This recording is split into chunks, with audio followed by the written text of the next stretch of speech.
सर्दियों के हवाले से हम बात करेंगे। पूरे पाकिस्तान में इस वक्त मौसम चेंज हो गया है। पंजाब का भी बुरा हाल है, वहाँ पर बड़ी सर्दी पड़ रही है। केपी में भी बहुत सर्दी है और हमने आपको अपडेट किया था स्कर्दू से, वहाँ पर उसकी गिरदन हवा में बहुत सर्दी पड़ रही है। लेकिन कराची से आपको बताएं, कराची में तेज़ हवाओं से सर्दी की शिद्दत में इजाफा हो गया है। शहर कायद में तेज़ हवाओं ने सर्दी की शिद्दत को बढ़ा दिया है। कम से कम दर्जा हरारत जो है वो 10.5 डिग्री सेंटीग्रेड रिकॉर्ड किया गया है। इससे भी नीचे गिर जाता है जब रात होती है।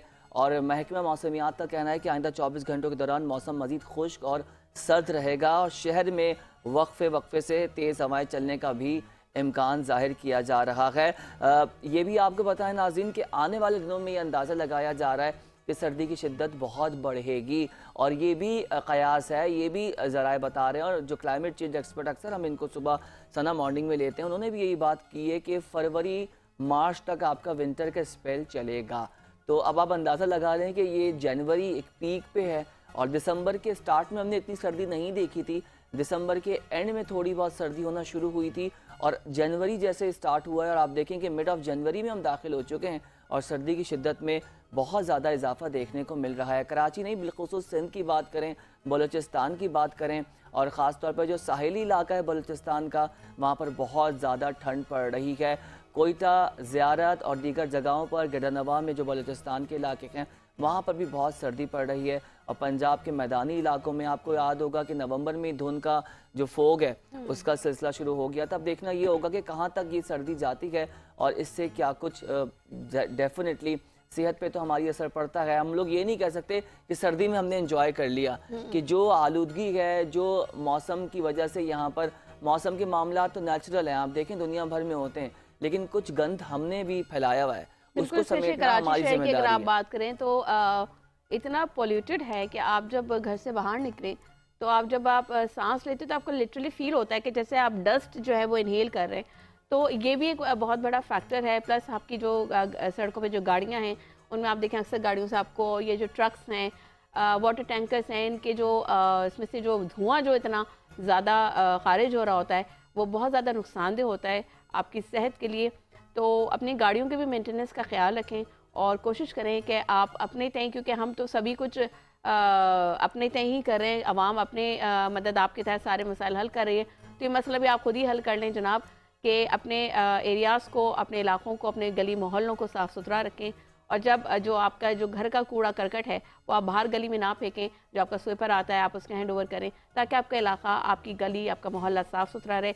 जब आपके इर्द गिर्द का माहौल साफ़ सुथरा होगा तो आपकी सेहत भी बेहतर होगी और बहुत अच्छी होगी। अच्छा, हम बात कर रहे हैं सर्दी के हवाले से, तो अब चूँकि स्कूल खुल चुके हैं तो बच्चे भी इंजॉय भी कर रहे हैं, लेकिन बड़ी मुश्किल होती है सुबह सुबह बच्चों को उठना बड़ा बच्चों का मुश्किल होता है। हम बड़ों के लिए बड़ा मुश्किल होता है, तो बच्चों का तो बिल्कुल ही दिल नहीं चाह रहा होता है कि और सना खास तौर पे जो लोग बाइक पे ट्रैवल कर रहे हैं या बाइक पे सफ़र कर रहे हैं, जो राइड कर रहे हैं, उनके लिए बड़ा प्रॉब्लम है बाइक चलाना, उसमें बच्चों को बिठाना। और इतनी ज़्यादा सुबह सर्दी होती है और हवा इतना ज़्यादा उसका दबाव होता है, शिद्दत इतनी ज़्यादा होती है कि लोगों से बाइक भी नहीं चलाई जा रही और हाथ जम जाते हैं। वो फिर दस्ताने और दीगर चीज़ों का इस्तेमाल करके अपने आप को एक्टिव रखने की कोशिश करते हैं।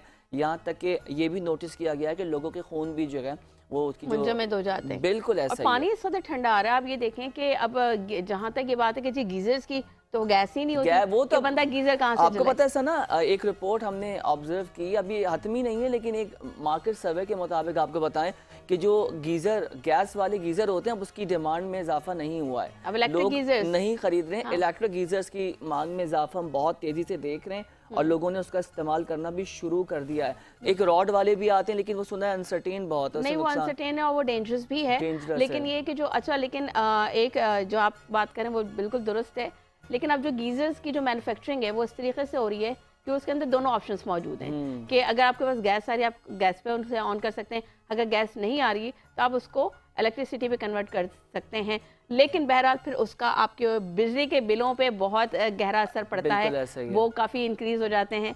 लेकिन बहरहाल अपने आप गर्म पानी भी लोगों के लिए जो है वो ऑब्वियसली एक चैलेंज बन चुका है। पहले ये हम देखते थे जैसे इस्लामाबाद साइड पे या पिंडी साइड पे चले गए या सिंध से बाहर आप जब जाते थे सर्दियों में तो वहाँ पे ऐसा फील होता था कि जी बड़ा शदीद ठंडा पानी। लेकिन अब कराची में भी ऐसे ही शदीद ठंडा पानी का आप हाथ डालें तो आपको ऐसा लगता है कि आपके हाथ जैसे फ्रीज हो रहे हैं तो बहरहाल ये सारे बलूचिस्तान के शहरों में भी सना बहुत ठंडा पानी नलों में आ रहा है। कोयटा ज़ियारत में तो आप बिल्कुल देखें, वहाँ तो आप जून और जुलाई में भी पानी की जो नलों में आता है वो बहुत ठंडा होता है। तो बिल्कुल इस ऐसे ही वक्त आप अगर कराची का ये कह रही हैं, बिल्कुल सही कह रही हैं। अगर जो लोग फ्रेश का पानी इस्तेमाल कर रहे हैं, पी रहे हैं, तो अगर उनके घर में नल का साफ़ पानी आ रहा है तो वो भी पी सकते हैं, फ्रिज क्योंकि के वो पानी पीने की ज़रूरत ही नहीं है ज़रूरत रोहेल, नहीं क्योंकि है। हम जो नॉर्मल रूम टेम्परेचर का जो पानी वो इतना शदीद ठंडा है कि वैसे हाँ। लग रहा होता है कि आपने फ्रिज से निकाल के सना पिया। वैसे भी ठंडा पानी पीना ही नहीं चाहिए, ये सेहत के लिए सेहत के सही लिए नहीं भी है। अच्छा नहीं है। बिल्कुल आप बिल्कुल रूम सही कह रहे हैं। टेम्परेचर वाला पानी पिएं, चाहे सर्दी हो या गर्मी, उसमें आपकी सेहत बड़ी अच्छी रहती है। तो बस यही आपको एडवाइस है, एडवाइज़री सुबह सवेरे के मौसम को एंजॉय तो कीजिए, लेकिन अपनी सेहत का ख्याल रखिए, अपने आप को कवर सही तरीके से कर लीजिए। एक चीज़ जो हम लोग कर रहे होते हैं, हम ध्यान नहीं देते कि नहा कर हमारे बाल गीले होते हैं, हम बाहर निकल जाते हैं। बिल्कुल। और जब बाहर निकलते हैं और आप बाइक पे या गाड़ी में जो भी आपका सफ़र की सवारी आप उसमें बैठ गए, हवा लगने से आपको बीमारी होती है। तो कोशिश करें कि अपने बालों को ड्रायर से खुश्क कर लें या थोड़ा सा वेट कर लें कि जब आपके बाल जो है ड्राई हो जाए, उसके बाद आप निकलें घर से। और जब घर से निकलें, आप उस वक्त आपको घर में आपका टेम्परेचर ऐसा होगा कि ठंड नहीं लग रही होगी, आपने विंडोज़ दरवाजे बंद किए हुए होंगे और एक अच्छा टेम्परेचर होगा। लेकिन आप कोशिश ये करें कि बाहर निकलते वक्त कोई ना कोई चीज़ कैरी कर लें। अगर आपको ठंड लगे तो आप वो स्वेटर या अपर या कोई भी चीज़ है जो आपकी ज़रूरत के मुताबिक है, उसको पहन लें।